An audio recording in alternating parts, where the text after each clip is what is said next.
Much better. How's it going? I usually don't stream at this hour, but making an exception today because hopefully I can try and get some sleep. As you guys know, I'm going to be heading to Sargon's Lotus Eaters for an interview this Thursday, I believe, and I want to fix my sleeping schedule until then because otherwise it's going to be brutal. Going to be very difficult. Not to mention the fact that there's jet lag between Romania and Great Britain. 2 hours. Not a lot, but still not pleasant.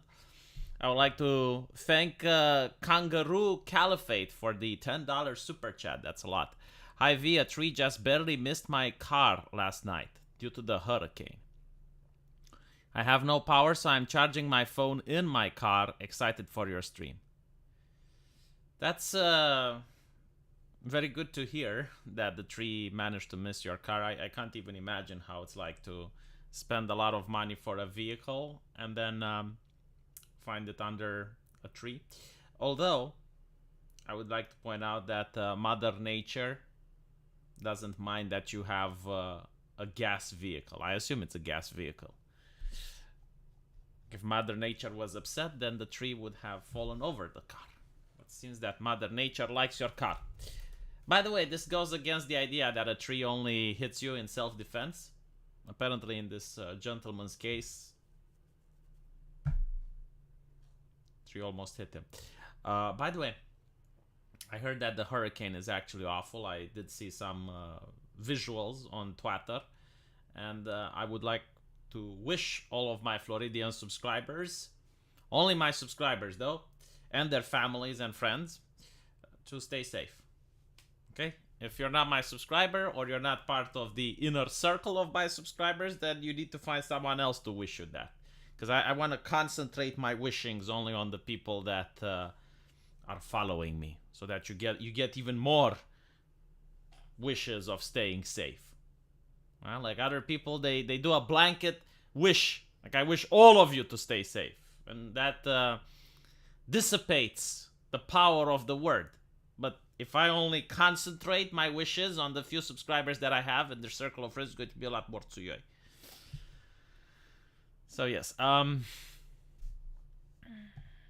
hold you like I hold my webcam? No. Only my webcam gets to be held like my webcam. If a tree could suck exhaust, it would. Would it though? I don't think a tree would suck exhaust, even if it could.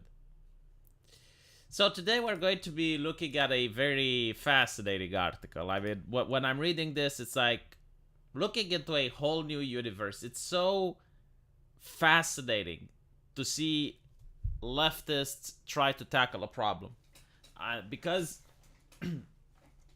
I have witnessed different ideologies trying to tackle a problem. Like, I have witnessed right-wingers, I have witnessed religious fundamentals, I have witnessed atheists. But when you look at leftists, how they try to tackle a problem, it is absolutely beautiful. They are more concerned about appearances rather than fixing the problem. And eventually, the problem doesn't get fixed. So we're going to go through this article. It's not that long. It's going to probably not fill up the entire time slot of the stream. But it is a very interesting case study. I assume not all leftists think like this, right? Because like, when you talk about American leftists, you need to make a difference between the higher ups, the people in the academia, the university professors, the thinkers, the politicians. These are actually very smart and intelligent people. But unfortunately, you then have the drones. And the drones, they rarely think for themselves. They operate based on a pattern. They used to be called the marionette men. In other words, someone pulls the string and they dance. So the string pullers are the academics, the people working in the media, the politicians, and the people we're going to be talking about today are the ones that do the dance. And it makes sense that they're not very good at problem solving due to the fact that they're not supposed to solve problems. They're supposed to execute. They're supposed to be the ones following orders. They're not supposed to think for themselves. They're supposed to be drones. And you're going to notice that a lot of American culture, especially when it comes to leftist ideology, it's trying to infantilize the drones. So you're going to see at various universities places where they're almost like kindergartens. So colorful rooms, coloring books, crayons. I mean, I remember when I think it was Milo Yiannopoulos, and there was Christina Huff Summers, and she came to a university in the US in order to have a speech there. And of course, the university professors, they organized a room for the students that quote unquote don't feel safe. And in that room, they had blankets, they had a ball pit, they had crayons, they had a TV where they could watch Puppies and Kittens. And all of this is done in order to infantilize the students, in order to revert the grown-ass adult into the state of a child. Why? Because the child is dependent on the parent. So the child isn't supposed to make decisions. He's supposed to follow what the parents say, right? It's the adult daycare, like you accurately pointed out. And you see this in corporations as well. I mean, you have many corporations that actually do look like kindergartens. I had a video before, I made the stream where I showed you a couple of more prominent examples where the restroom, the relaxation room at corporations looked exactly like a kindergarten. There were colorful chairs and colorful walls with a ball pit where you could, play around with, Nerf guns. So it's this constant thing where they're training people to be anything but adults, right? They're trying to infantilize them, to bring them back to the childhood where they look up to a position of authority, which tells them what to do, which takes care of them. It's not a child-friendly office, because a child-friendly office would imply that you're bringing children there. No, I assume that office never sees children except for the adults that are supposed to pretend like children. I guess it's also appealing in a way. And it's something that I experienced as well. Introverted people, especially people that didn't manage to have a proper childhood, whether it's because they sat at home playing video games or it's because they had difficulty in their life and they didn't know how to relate with others. No matter the cause, there are people who didn't have a proper childhood, at least not the type of childhood that they think people should have. Because they end up watching television, they see soap operas, they see things like Friends, Big Bang Theory, and they think that's normal, and they didn't have something like this.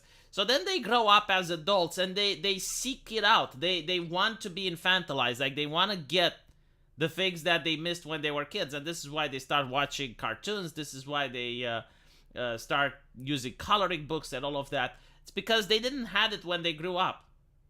And the sad truth about it is that there are people, even in their early 30s, which didn't have a childhood. So this is something that many people don't even realize, because, again, the culture is leading people astray with shows like Friends, How I Met Your Mother, where you have like a group of adults that are being just as friendly as when you were a teenager. But in reality, childhood friends exist mostly when you're young. Like that's why it's called a childhood friend. Because when you're young, you can actually have these types of friendships that are incredibly rare to next to impossible to form when you're an adult. When you're an adult, friendships are usually built off of mutual interests. So you have like a business friendship, a colleague, but mostly people, when they're adults, they're more focused on their families. So it makes sense that you don't have time to go out and spend with your friends because, well, you have obligations. You gotta go to work, you gotta go at home to spend time with your wife, to spend time with the kids. You don't really have time to meet your friends like you used to back in high school.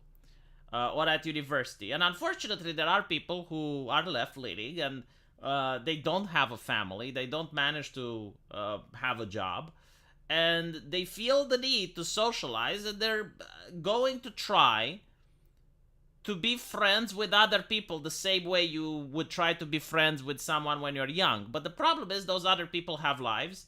And usually they end up finding someone that takes advantage of them. Like they end up finding someone that is their friends, but they will condition them to behave in a certain way or do certain things. These are the people that are very ripe, usually, to be recruited in cults and in other things. So it is an interesting observation. Yeah, like, no, it's not a personal attack. What I'm trying to say is that if you don't have a childhood when you're supposed to, don't try to have it again when you're older. All right, you're not going to get it. Just move on. You know, the time has passed. The train has went away. You can still have a fulfilling life without going into a place with a ball pit and trying to use some crayons to color a book. What you should do is to realize that you're an adult now, and whenever someone tries to infantilize you, whether it's a corporation or a university professor, they don't want your well-being. They don't want your good. Yes, exactly. Well, you know, grow up is something that's a little bit more like it raises people's shield when you tell them to grow up. But yeah, you have to realize that everything has a time. You can't do the things that you did when you were a kid. Now you're an adult. There are different expectations of you. Ball pits are kind of nasty. I don't know. I've never been in a ball pit. I'm not gonna lie. When I was a kid, Romania was a very poor country. The only cool thing that we had was a swing. So you could go in a park and go in a swing, and there was like that, I don't know if it's called merry-go-round, the one that just, yeah, I think it's a merry-go-round. But now that I go to a mall and I see bouncy castles and I see all of the high-tech equipment they have for kids with big rubber slides, and they have all this cool shit. It's like, you know, you look at it and I would say, yeah, it would be nice if I was a kid and I could play with all of them. But I would never, like, pay a security guard so I could go during the middle of the night so I could, you know, just hop into the bouncy castle. Like, it is like something that I assume an American would do. Right? Like, if there was an American that was without having a childhood, and then they're like, oh, why can't I go on the bouncy castle? Lots of dried up pee and feet smell in the ball pit. Why the fuck would anyone pee in the ball pit? Why?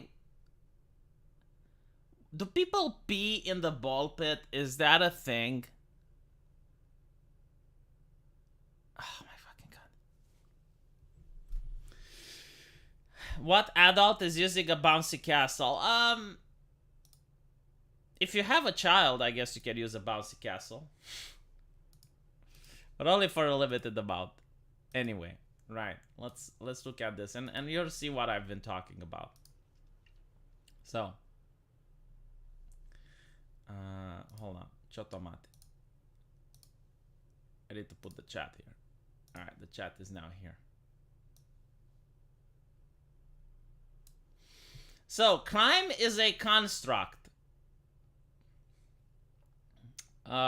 The whole thing with social constructs is, yes, we live in a society and everything is a social construct.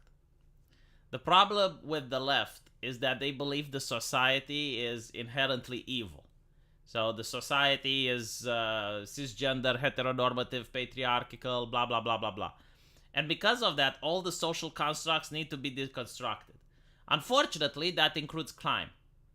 And if you go on Twitter, you will see a lot of black people being very upset due to the high crime levels in their cities, and they're now blaming Democrats. To the point where Cenk Uygur came out a couple of days ago, and he said that, oh, defunding the police, that is such a nonsense concept, that is such a nonsense idea, only extremists want to defund the police. Besides the fact that most of the Young Turks videos for years have been nothing but attacking the police, Cenk Uygur himself claimed that defunding the police is necessary.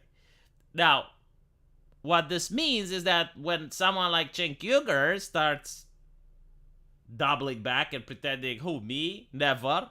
It shows that crime is such a problem in these Democrat-controlled areas that even the Democrats are getting afraid, and they realize that if things go on, they're going to be in big trouble. So maybe, defunding the police was actually the best thing that happened for right-wingers. I don't know. But what I do know is that I wouldn't want to live in a place where the police is defunded. And yes, you do have a problem, Sketch Therapy. If crime is a social construct, so too are taxes. Welfare is a social construct. Leftist ideology is a social construct. I love the fact that you'll see so many logical inconsistencies when it comes to left-leaning ideology. So one of the things they say is that they believe in the genetic fallacy. So the genetic fallacy means that if a bad person said something, that it must be bad as well.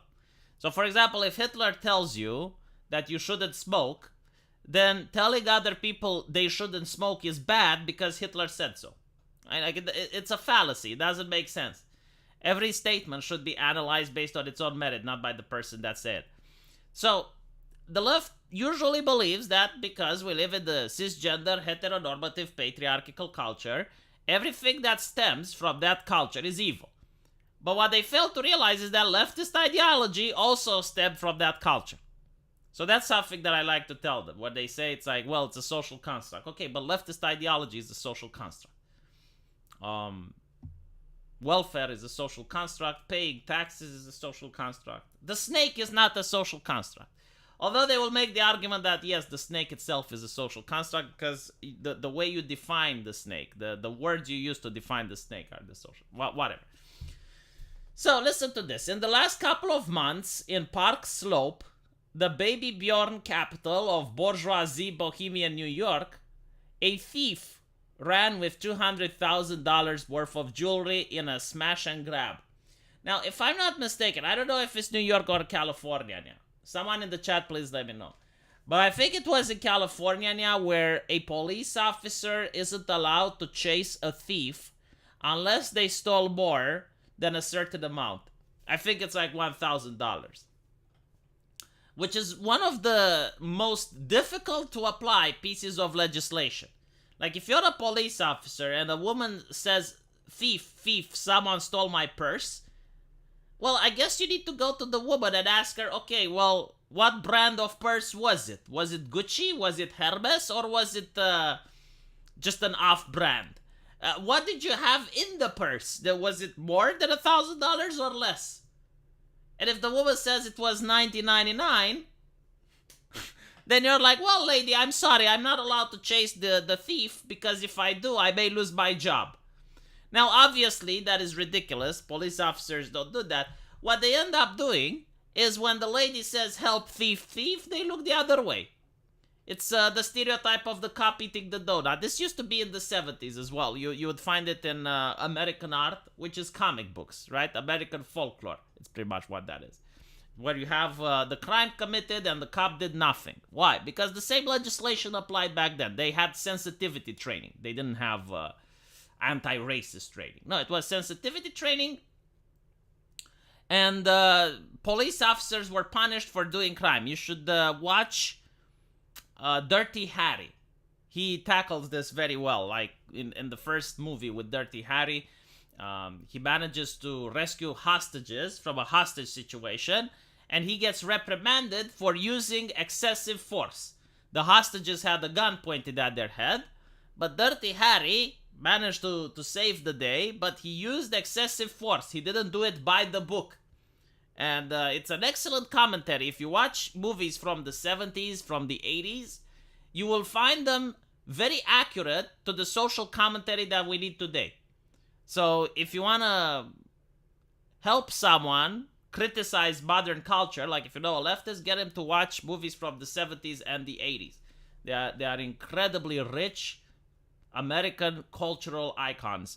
I would encourage even RoboCop 1 and 2, especially RoboCop 2. It shows the HR lady.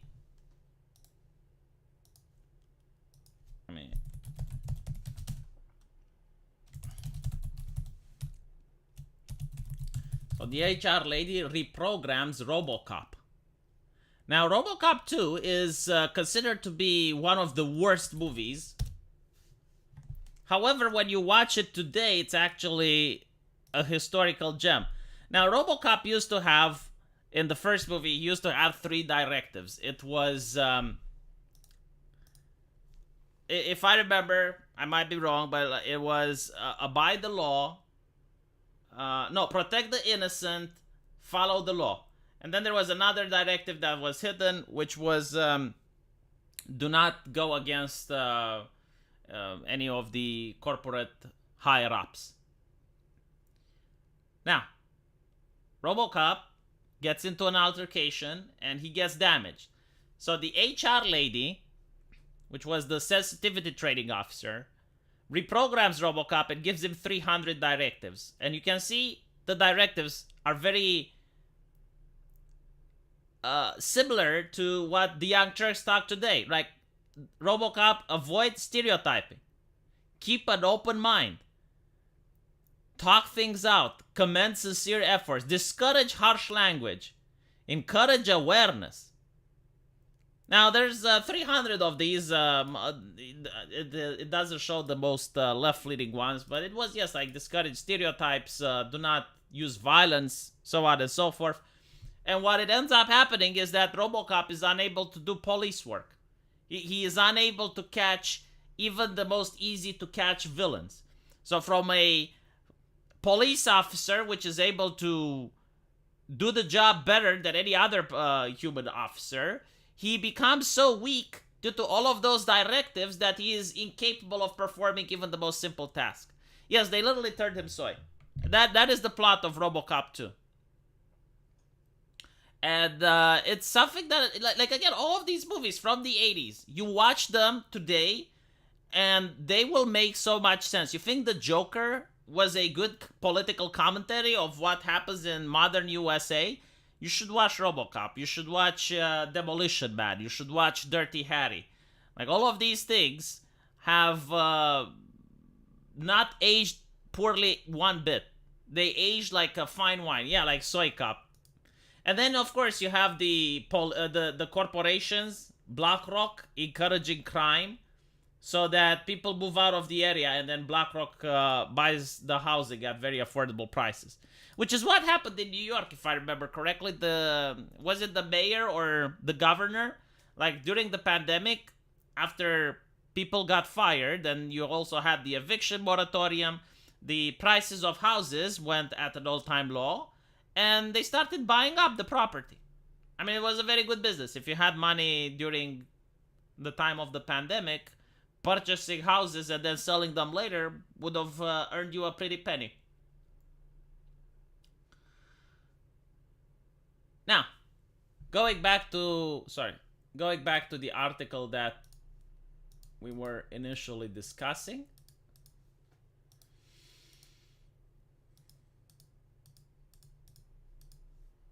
Which was the fact that a thief managed to steal $200,000 in a park. And it doesn't surprise me one bit. It's not that the police is necessarily competent, but the problem is that the rules and regulations are very difficult to follow. Like, if you're a police officer and you get in trouble if you chase someone, well, they're not going to chase people.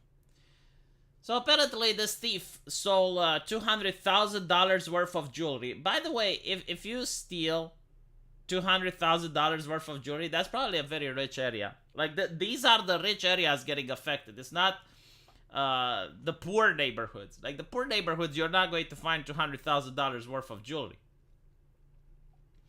3 boys stole a bunch of iPhones off subway riders.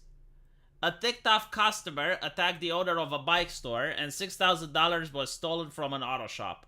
And a beloved pet was catnapped from a bodega. Oh my god. Guess which one of these triggered the leftists? Alright, so let's go through the crimes again. $200,000 worth of jewelry. A bunch of iPhones stolen off subway riders. Ticked-off customer attacked the owner of a bike store, or $6,000 stolen from an auto shop, and finally, a beloved pet was catnapped. Which one of them triggered the leftists? Early in the morning of August 3, Jessica Krustik, 41, were on the walk when a homeless man who lives in the park gave chase.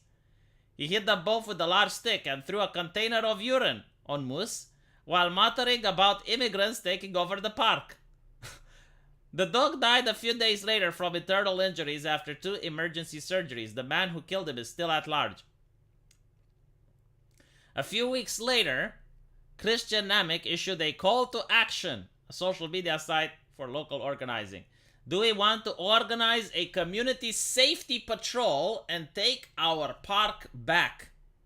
Think what the Guardian Angels did to take back the subways in the 70s and early 80s.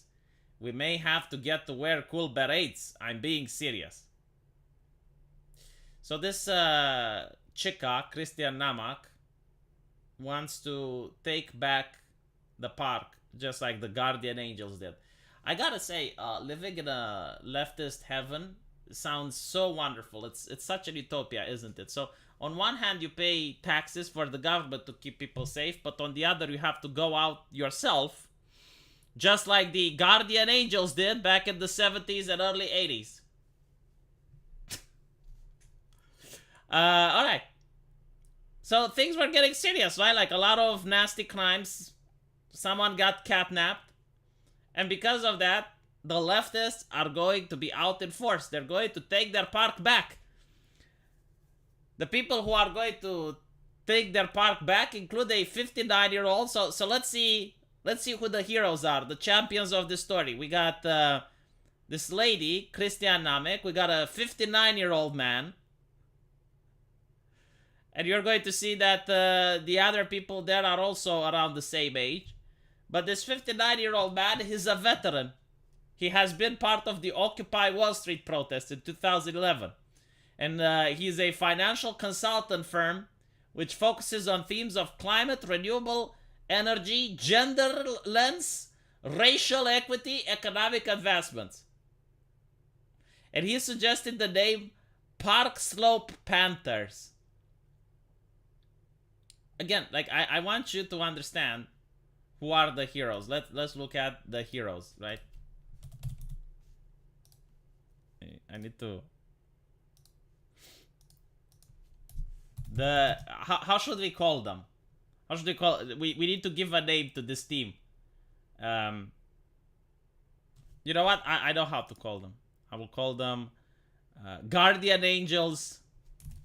The Guardian Angels 2022 for Modern Audience Edition. Alright? And we have here Namak, a 59-year-old gentleman with a consultancy firm focusing on these particular themes. Right? Like, he's focusing on climate, renewable energy, gender lens, racial... I mean, these are such difficult themes that you need to hire a consultancy firm in order to navigate them, right? Like, these are almost impossible to implement by yourself. You need a consultancy team. So he decides, the hero decides to call this initiative the Park Slope Panthers. When I got to the inaugural Park Slope Panthers meetings, held last Saturday in Prospect Park near where Krustik was attacked, there were 6 people, including Namak. We were overlooking a sloping meadow that was bathed in sunshine and filled with jiggling kids and hipster couples on dates. It was one of those early fall days that remind you why you're willing to live in a city with more rats than human beings. Namak was handing out pale yellow t-shirts that said Park Slope Panthers with a logo. 2P nested togethers printed on them. So basically, holy fucking shit. So, try to picture this, chat, right? Like, try to picture this. A neighborhood that's going to shit. Like, a place where no one is fucking safe, even the cats. And in the middle of a park where everyone is minding their own business, you have like 6 people, 6 leftists, LARPing that they're going to save the city.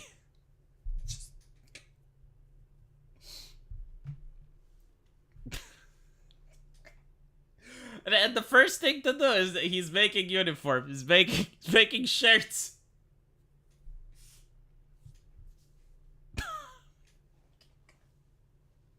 You know, just get a couple of Muslim immigrants at this point. Just get a couple of Muslim immigrants. Allow them to start their Sharia patrols. Like, they know what they're doing. They're going to do a proper job.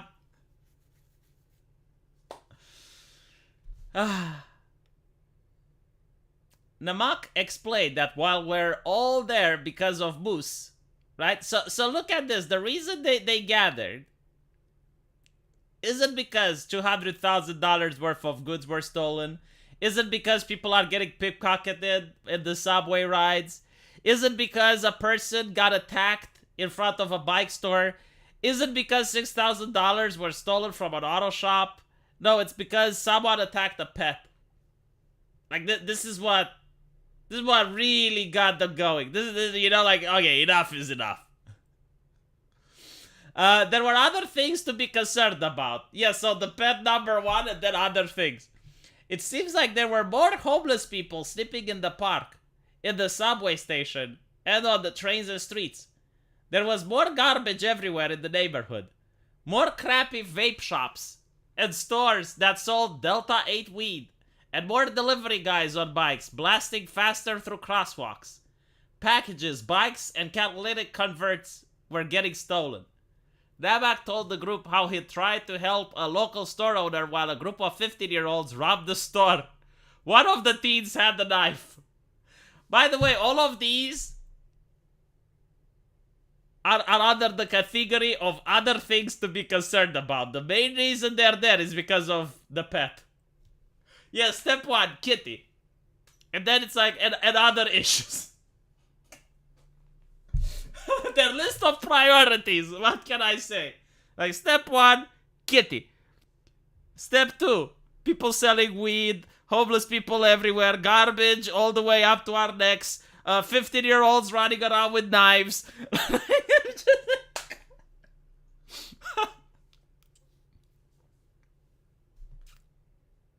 The group, a few older white women who love their pets. Okay, hold on, I need to... first one is Namak, right? Which, he's the leader. He's got the consultancy firm focuses on themes of climate, renewable energy, blah, blah, blah. Then we are told that the other people, part of the Guardian Angels, Modern Audience Edition, older white women who love their pets. These so there's 6 people in total, right? Like, already they are mounting an insurmountable force that's going to clean the city. So a few older white women who love their pets, a young white man who said he was there for the sake of his younger sister's safety. Okay. A young white man whose superpower is he cares for his family. Alright? What else we got? A 40-something Asian woman who wanted to elevate Park Slope culture as a whole. Alright, so we got a 40-year-old Asian woman who cares about the park's culture as a whole. I wouldn't cross these people. I wouldn't, like if I was a criminal in New York, holy, I wouldn't even litter, chat. I wouldn't even litter.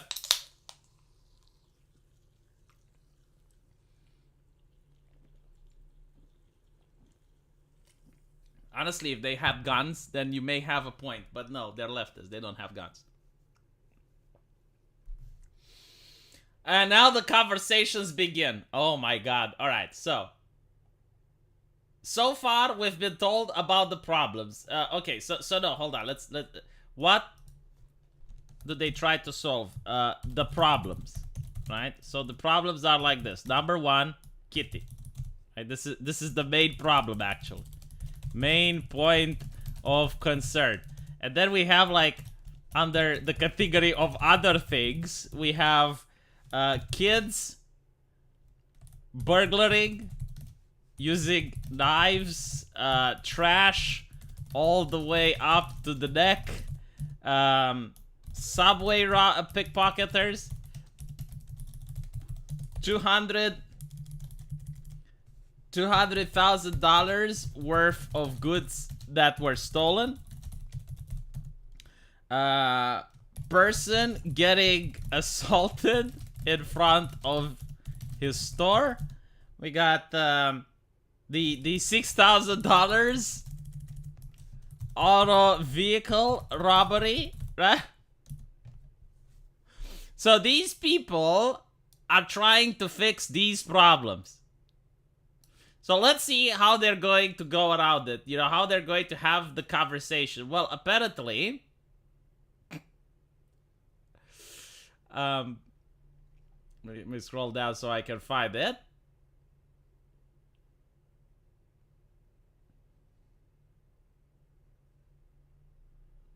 What is, okay, before you try to tackle these, what is the most essential thing, chat? Like, if you were part of a discussion to improve the park culture as a whole, and you had to do these things, what were your main concern? Like, what would be, like, the first thing on your mind? What would be like, okay, I really need to think about this before we can even begin the conversation?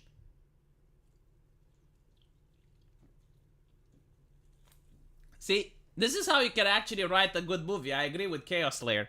Like, this is how I would write a movie. You don't even need to make the script. Like, you get the bullet points, right? Like, you go into an article about something which happened, and then you write the bullet points, and the rest of the movie just writes itself. Okay, no. See, the first thing you need to do, and this is very important, Emily says this, you don't want to fall into that stereotype of privilege. Okay, so before we even begin addressing these issues, you don't want to fall into that stereotype of privilege, chat. Man, you wish this is how Netflix shows were made of. You fucking wish.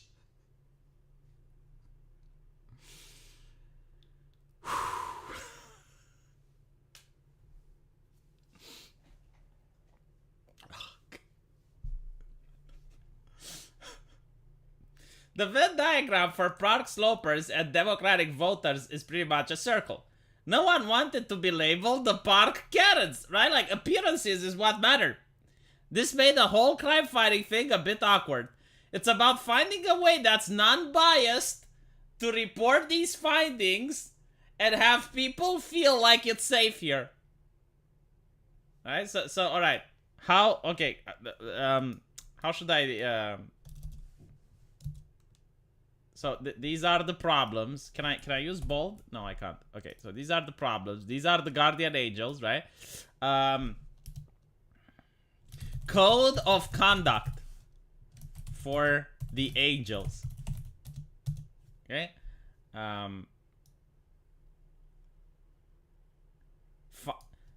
Non-biased reporting. Making people, including criminals, feel safe. By the way, do you think that the criminals, so we're talking about these kids which robbed the store, according to them, yeah, the kids burglaring using knives. Do you think they got together and they said, look, we need to make the shop owner feel safe as we're doing the robbery. Like, we want to be inclusive here. Like, we need to really be concerned about not coming as stereotypically privileged. Like, what I'm saying is that the balance of forces between the angels and the villains goes in favor of the villain. The villains don't have to deal with the code of conduct, right? Like, they can just do their thing. But the angels, they're a lot more enlightened. They have the code of honor.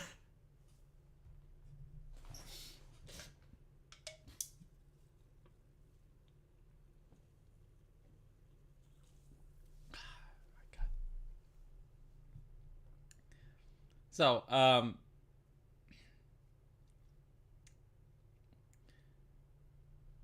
now it's where it, okay, now a new challenger has entered the ring. This is like, the anti-hero. This is, Shadow the Hedgehog, you know? Like, you have the story of Sonic, and he does things, and then you have the anti-hero. The anti-hero, at first, is at odds with the hero, but then he ends up joining. This is Vegeta. Goku's Vegeta. You got the ultra leftists coming in. A group of 4 who look to be in their early 20s, 3 women and 1 man, rolled up about 15 minutes into the meeting. Are y'all the Park Slope Panthers? The one who asked was dragging a speaker on wheels and playing electronic music, presumably to drown out the meeting. We are super not into you guys having your meeting or doing anything in the park.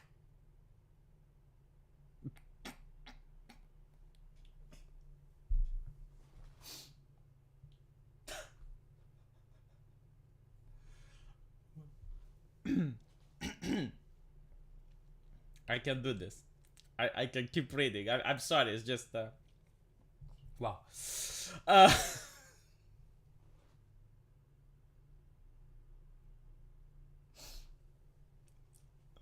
The young activist, who was white, wore glasses.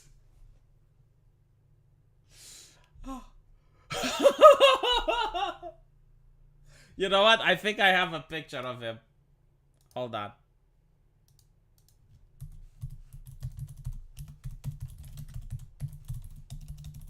I think I have a...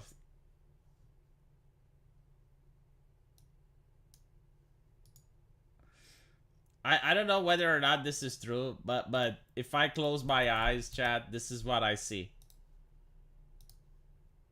Okay? This is what I see from the description. Like, I'm using my imagination, and this is what I see.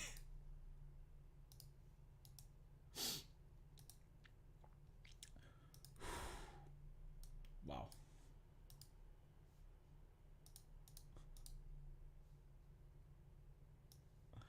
Is that it's any type of glasses, you know? Is that particular frame, yeah.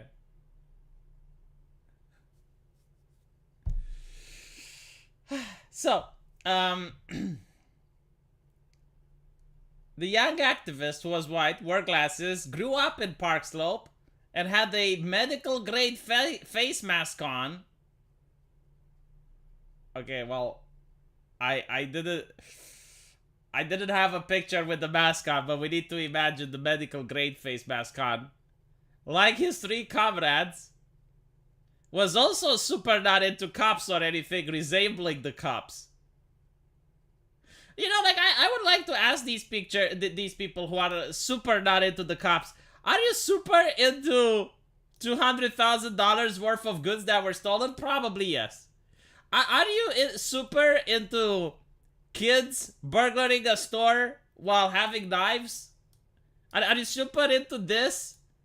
And if he is, then, like, well, what about the kitty then? You know, like, maybe this is why the leftists had, like, the main point of concern, the kitty. It's like, well, are you super into the kitty? Getting assassinated on the streets? In Park fucking Slope?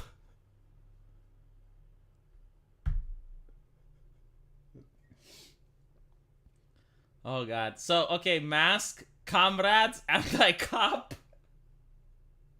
Right, well, remember, we shouldn't fall into stereotypes, alright? Like, listen, Snake. Like, we already established. We're not going to fall into stereotypes, right?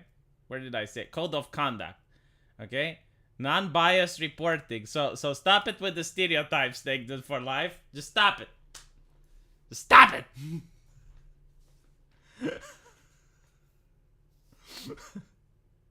Pro FBI! Oh my god!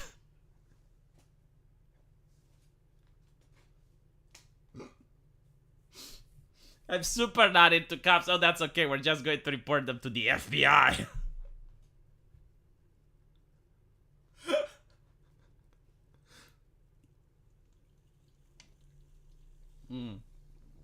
So,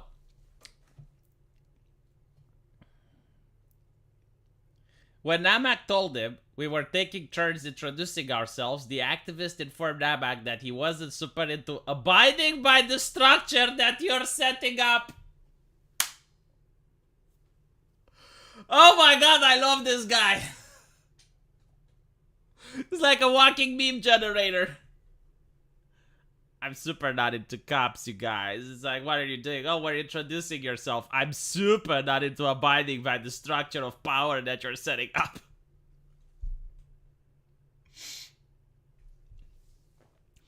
Namak asked them to just move along when the glasses kid replied, yeah, we're not going to do that. Namak invited them to sit, prompted the group of conscientious interrupters to decamp to a nearby tree to game plan. The park was filling. There were barbecues, birthday parties underway. Eventually, the young activist decides to join the circle. I just want you to understand just how much drama is happening just in a little corner of the park where no one gives a shit about these people. Like, it's just like 9 people sitting around, mostly women over the age of 40, with an elderly gentleman that's 60-something, and then you have like the new left, the 4 young police-hating individuals. And there's like so much drama happening. It's like a fucking soap opera.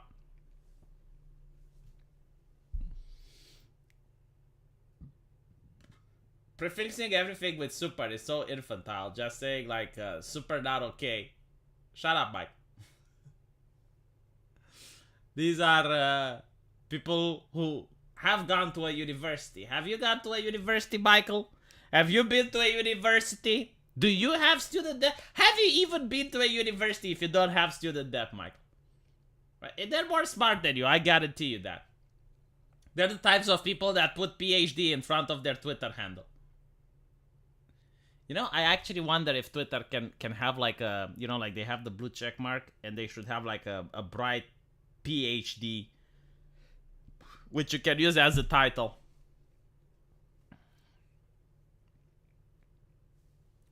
Alright, so why are the anti-heroes upset? What's with you calling yourself the Panthers? Said another dude who just appeared, wearing a black hoodie and looking to be in his 40s. He seemed more of a weathered activist, a bit more hardcore than the kids, and he didn't want to wait his turn. He said his piece, followed by another newcomer named Damien, who wanted to join the group rather than protest it. Namak picked up the thread again. Back during the Occupy Wall Street days, back when Tim Pool was a little lad, back when Beanie was doing reporting for Vice magazine, he informed us that they took turns speaking. I think it's your turn, then your turn, then your turn, blah blah blah. When it was his turn to introduce himself, Namak said, I have a non-profit and 2 companies. I'm too busy to run a neighborhood watch group, but I can't help but be community concerned. He was from Long Island and had lived in Sweden.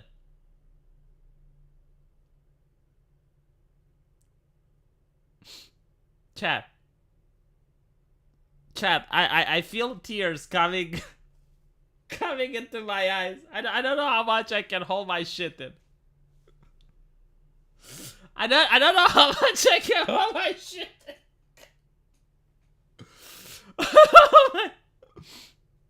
in.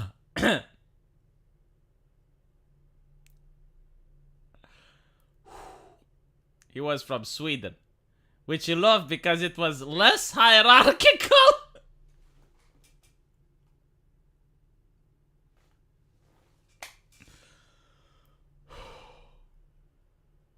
The IKEA man. You know, this is how I should call him from now, like the IKEA man.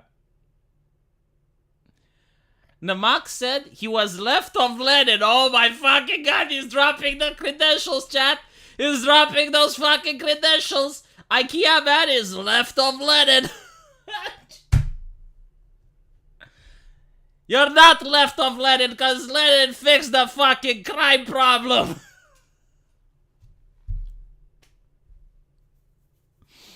Especially Stalin. Like, Stalin really, really fixed those crime statistics. I can guarantee you that.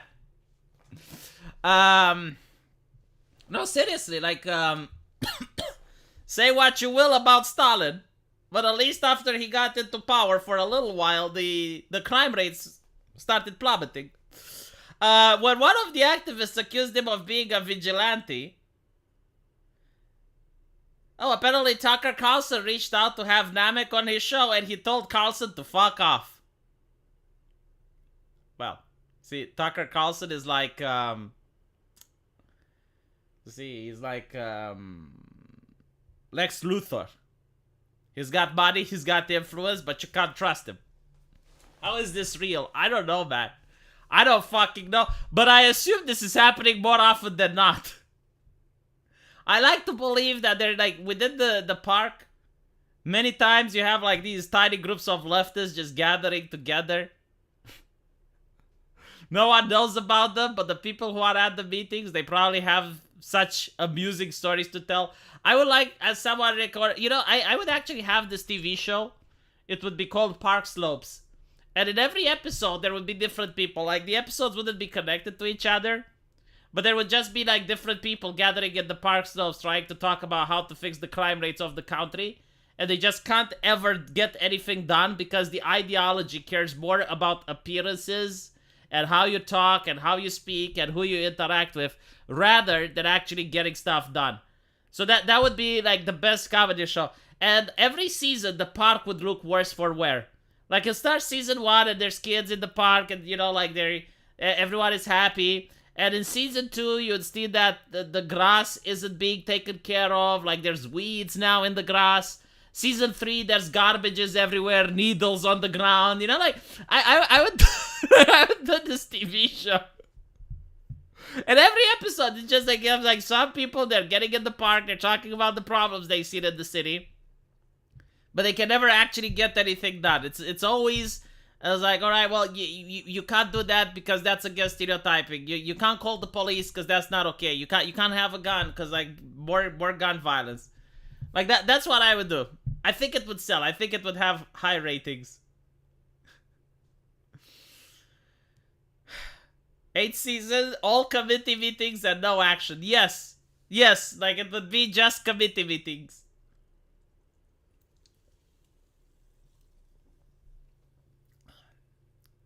As far as the name, so apparently why they call themselves the Slope Panthers. The 40-something dude's problem with it. There's 2 statues of panthers at the entrance to the park. Namek pointed out, gesturing towards the 2 limestone pedestals designed by Stanford White. The panthers had been sculpted by Alexander Filmster Proctor and had been there since 1898. But apparently this didn't matter. Using the Panthers as your group name is kind of abhorrent to me, said one of the girls. She was white, wearing cut-off jean shorts, loafers with socks, and a bago purse. It feels anti-ethical to what the Black Panther stood for. So, take into account that it's not a black man complaining about the fact that they use the name Slope Panthers, which has nothing to do with the Black Panther organization. It's the white chick. The leftist white lady. She's the one that has a problem with it. And it's not that there's evidence. Like, it's not that she polled people and asked, like, hey, is this name offensive? Or she noticed that black people are offended by it. No. She feels, alright? Like, it feels anti-ethical. That's the problem. Now, what I find interesting about American politics is that if they had a black person completely unaffiliated with the Black Panther movement, like completely just came from Europe the previous day, if he wanted to use the name Black Slope Panthers, like that would have been fine. But if any other person uses it, and as you can see, like this group seems to be diverse. Like, it's got Asian women in it. It's got this man from Sweden. It's got Well, I guess they don't have black people. That's the problem. You know, not enough inclusivity. This show should be an anime, and it'll end up like K-On! Instead of beating up to actually do anything, it just devolves into a slice of life with cute girls doing cute things while the city burns. Oh no. This would go against the whole vibe of the show. Like, the vibe of the show is that the people definitely want to do something, but the reason nothing gets done is because they're like crabs in the bucket. Like, you have some people that want to get something done, but it's people from their own group, right? Like, it's not like what I find interesting, right? Like, you got the law-abiding citizens, and then you got the criminals. And the law-abiding citizens, they're desperate because they're like, well, the cops aren't doing anything. What can we possibly do about it?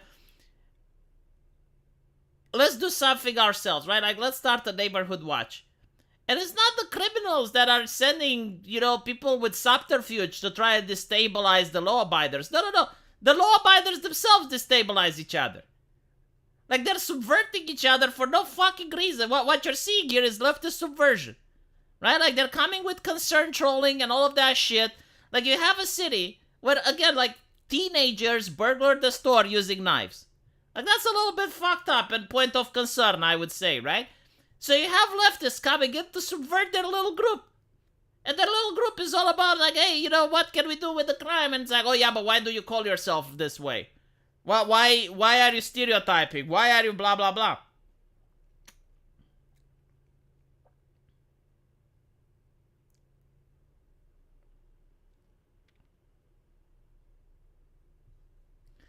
Namek picked up the thread again. Alright, hold on. Here we go.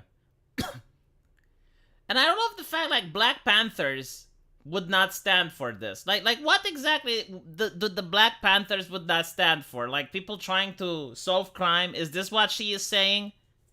Like, I'm not commenting on it, but, like, it seems that this is what she's saying. She too was white and had also grown up in the neighborhood. It's easy to be wrong about who you're going after, particularly when those are some of the few black people still living in the neighborhood, and they've been pushed out of the streets by all white, ultra-wealthy people.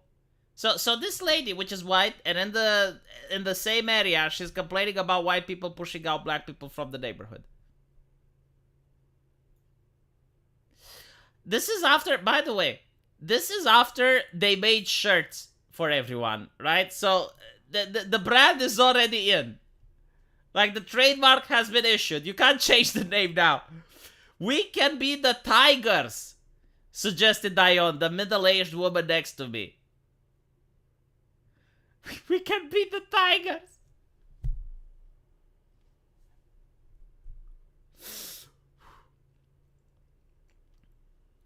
But what should they reasonably do about the man who had killed Moose? He'd reportedly been spotted swinging a stick. So this is the kitty.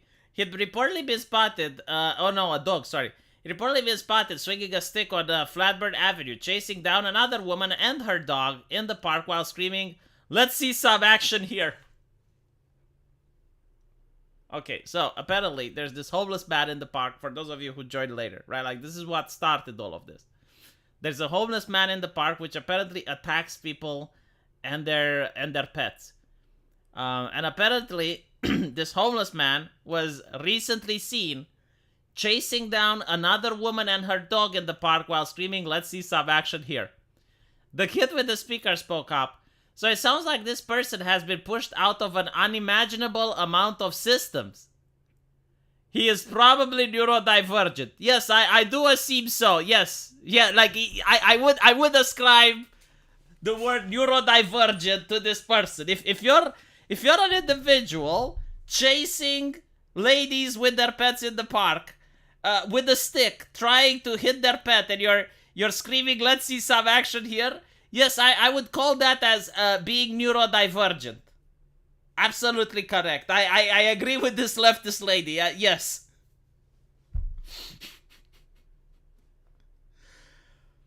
Crime is an abstract term that means nothing in a lot of ways, said Sky. The construct of crime has been so socially constructed to target black and poor people. Oh, now we're getting into the meat of the conversation. Now we're reaching places. Right, yeah, I agree with you, countered one of the older folks who seemed confused.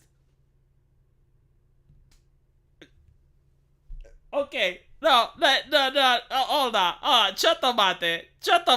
Let's rewind. Okay. They are concerned that there is a homeless man in the park with a stick who has killed a dog before and is still running after women with their pets, screaming, "Let's see some action here." To which the leftists, the activists say, well, this poor man, he has been pushed out of an unimaginable amount of systems. He is neurodivergent. But crime is an abstract term that means nothing in a lot of ways. The construct of crime has been socially constructed to target black and poor people. I want you to understand that these people have a right to vote. Right? Like, I just want to point out that these individuals, they get to vote.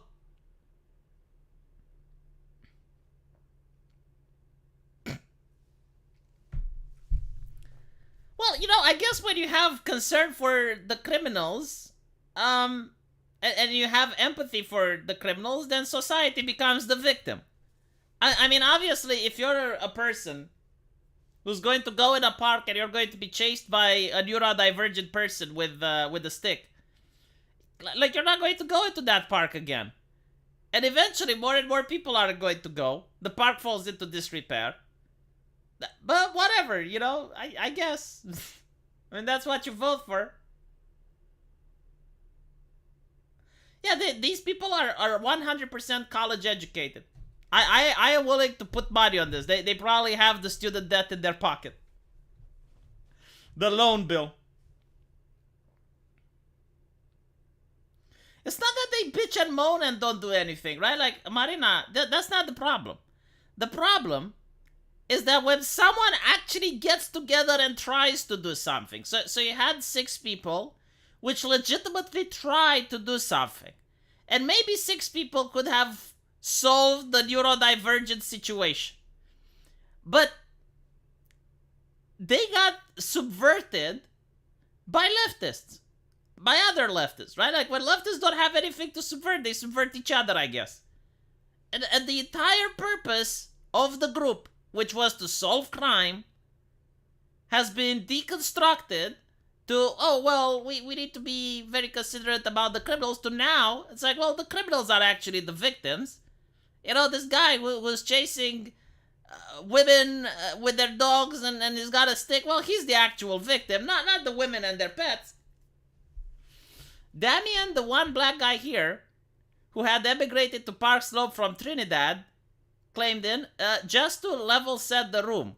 We're not here to cause harm or to be vigilantes. Maybe we could work together to find a solution, because I don't fucking know what the solution is, but at the same time, what do we do? So the black person is the more level-headed one because identity politics allows him to be so. Right? Like, notice how they used the black identity to completely subvert the group, and these were white women that were doing it. So it was the white women that came in and said, oh, well, it's like, your name, like, we can't participate unless you change your name. So the first probably 20-30 minutes of conversation was about the name of the group. And then they went, it's like, oh no, but we can't do anything because the people who commit crimes, like, crime itself is a social construct meant to punish poor and black people. And finally, you have the black person who's the level-headed in the room, and he says, like, look, like, I understand, but, like, what can we do? A woman in a blue jumpsuit approached the group, pulling her gray hood over her blue cap that read ACAB in big white block letters. Her name was Cece. She suggested she could build a community where we all took care of each other and no one ever had to call the police. Okay, so I want you to understand, a woman, middle-aged, by herself, suggested, oh, never mind, no, it makes sense. She said, we, right? So this woman said, we could build a community where we took care of each other and no one ever had to call the police. Yeah, you know what that's called, lady? You know what that's called? That's called a fucking family. A family is a community where we took care of each other and no one has to call the police. I'm just saying, like, I've seen families like that are large. Like, if you have a family that's like 10, 12, people, yeah, you really make this claim. Like, we take care of each other. Someone else said, I get angry and lash out at people when I'm hungry and haven't slept and people are being mean to me all day. Another observed, I've never killed a dog, but we've all hurt people. A homeless person named Minx joined us. The biggest threat that I feel is from people like you. You have the power to hurt me. So much more than I have the power to hurt you. Now Namak was trying to prove his bona fides. Did he mention Occupy Wall Street and Sweden? All of this was Reagan's fault. There we got into the meat of the problem. The problem is Reagan. Alright, like when you look at a homeless man chasing women in the park with a stick and saying it's action time, who's to blame? Ronald Reagan. I saw someone whose shorts were covered in dry blood and his hands were bloody. But she didn't call the cops on him. My brother has dementia, and there were points where if you go near him, he would bite you. Finally, Namak had to go. He said he'd follow up with everyone over email with next steps. Namak asked Damien if he wanted to head to the working group to come up with a mission statement. He said we can all feel comfortable participating, since we hadn't exactly established a philosophy of safety. Oh my.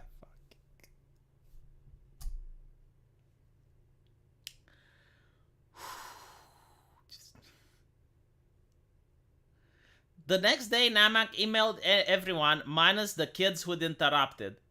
Their youthful disruptive method is not what will move us forward, so I'm not including them in this initiative right now. He booked a room in the library for the next meeting, and one of the older women was going to bring some information on self-defense and how they might get pepper spray. But then the meeting was pushed back a week because someone was visiting friends in Connecticut. I mean, look, you need to have priorities, right? Like, the friends in Connecticut are more important than the woman who was bloody than one. And then Namak was busy with Climate Week. In the meantime, Namak met with 2 staffers at the office of his hotel council person. They talked about the dangerous homeless man with the stick.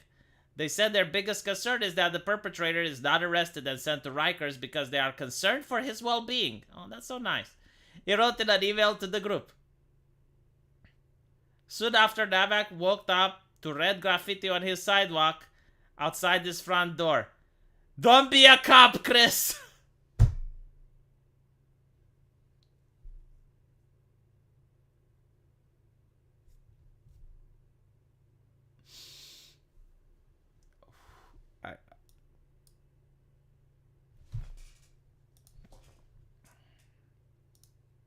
Chat, what the fuck did I just read?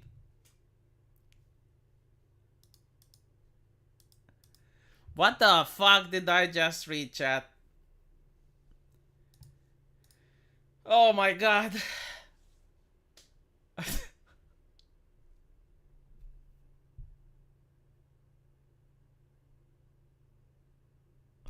I'm wondering, is this normal, chat?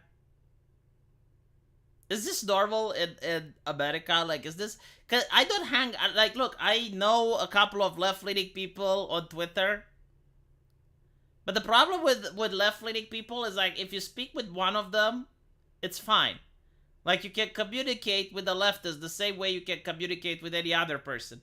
But when the leftists gather and form a circle, that's when the insanity begins. That's when, you know, when they're part of the collective. That's when their neurodiversity kicks in. So I'm really curious, like, is this how it's like to hang around with left-leaning people? Don't be a bourgeoisie, Chris.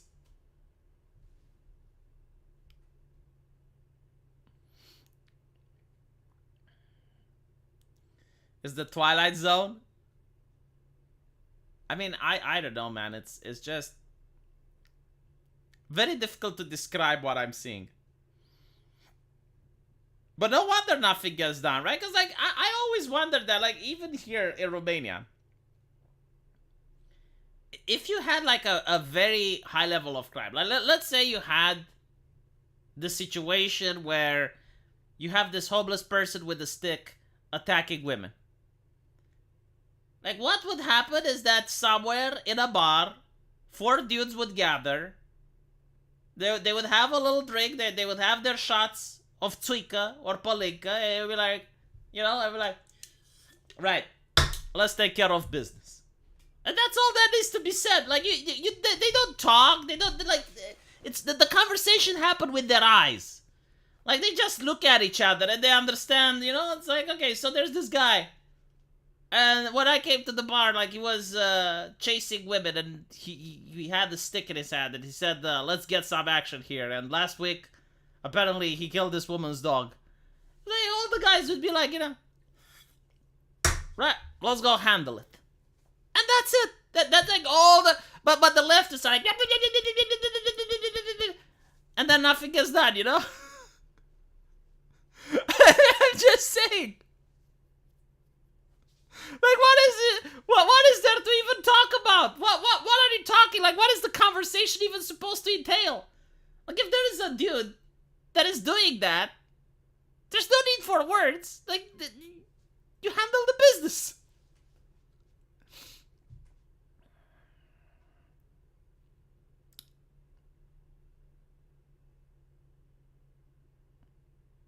They say that kind of stuff here in Minneapolis. Oh my god. You live in Minneapolis? Dude, I generally feel sorry for you. We used to do that in Finchley, London in the 80s. Well, I thought that's being done everywhere. I mean, look, there's crimes and crimes, but like, when you have like something like that, you know, that doesn't really require much in the way of conversation. Yeah, I think that's the point. It's not about having a conversation and solving problems. It's about virtue signaling and moral grandstanding in public. You know how I would fix the problem? I just realized. Okay, the way you fix the problem is you give the guy with the dog, you give him a MAGA hat. And if he has a MAGA hat, then the leftists take action. Like that, then the leftists would be like, you know, I can imagine. Like, all the leftists in a bar, and they're talking. It's like, okay, so there's this homeless guy with the stick, and he's going after ladies. And another leftist goes like, yeah, but, you know, crime is a social construct, and he has been kicked out of so many systems, and he's probably neurodivergent. And someone else says, he had the MAGA hat. Right, let's go handle business. Whose park? Our park. Whose park? Our park.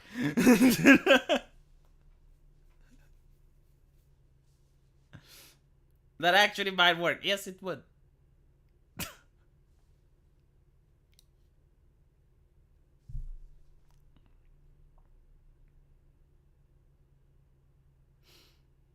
No one sees them leaving the bar, they just teleport out, yeah. In Puerto Rico, criminals cut off sales to burns that cause problems and pay other burns in heroin to eliminate the burn causing problems that brings the police. Well, I don't know.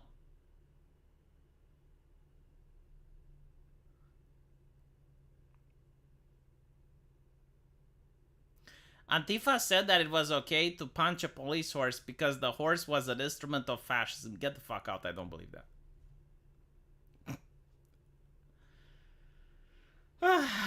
Anyway, what is my current schedule? I try streaming all over the place.